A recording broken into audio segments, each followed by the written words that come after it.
नमस्कार दोस्तों, और स्टडी विज्ञान प्रकाश में आप सभी का हार्दिक स्वागत है। आज 31 जुलाई है और जुलाई के माह से दिवस पर जो भी प्रश्न एग्ज़ाम में पूछे जाते हैं उनकी संख्या ज़्यादा नहीं है।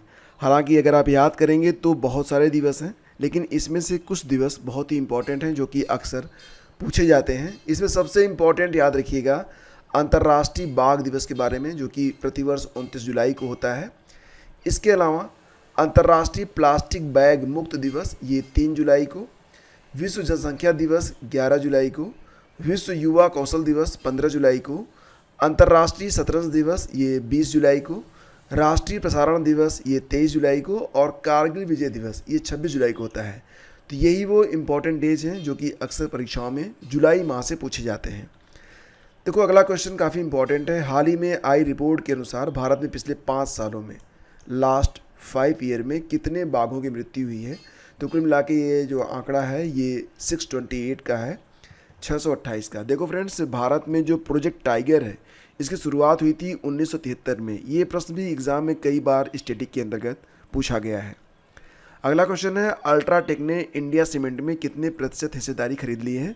तो 32.72%। देखो फ्रेंड्स, क्या होता है ना, जो बड़ी बड़ी कंपनियां जब मार्केट में आ जाती हैं छोटी कंपनियों को खा जाती हैं, इसके बाद वो एक छत्र राज करती हैं। आपको याद होगा कि कभी ऐसा भी समय था जब भारत में मोबाइल फ़ोन सिम कार्ड के लिए लगभग 11-12 कंपनियां हुआ करती थी, शायद इससे भी ज़्यादा थी, और फिर प्राइस वार हुआ करती थी। बहुत सारी कंपनियां तो कॉल आने पर पैसे भी देती थी, कॉल रेट सबसे कम रखने की प्रतिस्पर्धा चलती थी। बहुत सारी कंपनियां ऐसी थी जो कि लोग बहुत ज़्यादा पसंद करते थे।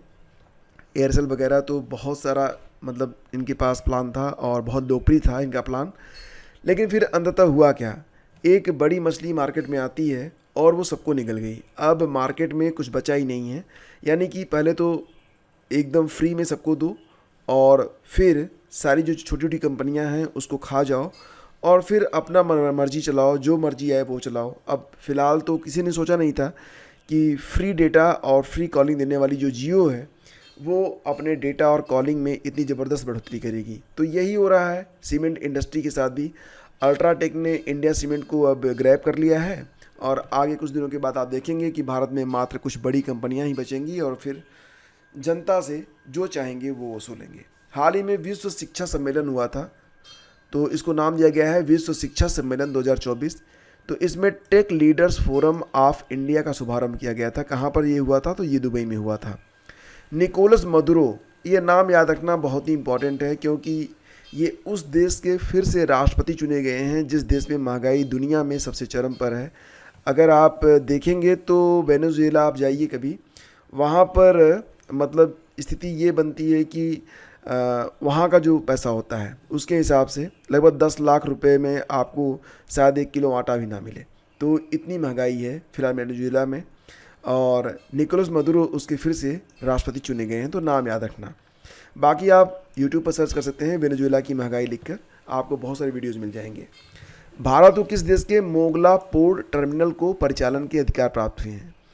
मोगला पोर्ट टर्मिनल ये कहाँ पर स्थित है, तो ये बांग्लादेश में स्थित है और अब इसका जो परिचालन है कौन करेगा, तो भारत करेगा। हाल ही में किसे चेन्नई में लाइफ टाइम अचीवमेंट अवार्ड दिया गया। लाइफ टाइम अचीवमेंट अवार्ड तो ये दिया गया है केंद्रीय मंत्री जितेंद्र सिंह को। पूरा मामला क्या है आइए समझ लेते हैं।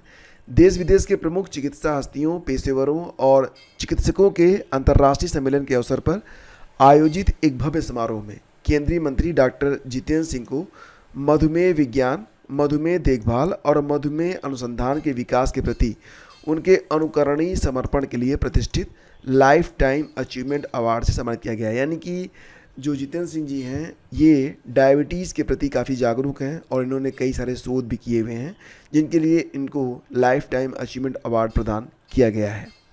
भारत का पहला भूमिगत संग्रहालय कहाँ पर खोला जाएगा। भूमिगत मतलब ज़मीन के अंदर बनेगा ये संग्रहालय, तो ये बनेगा दिल्ली में। और तस्वीर आप पहचान रहे हैं, बताइए ये कौन सी तस्वीर है।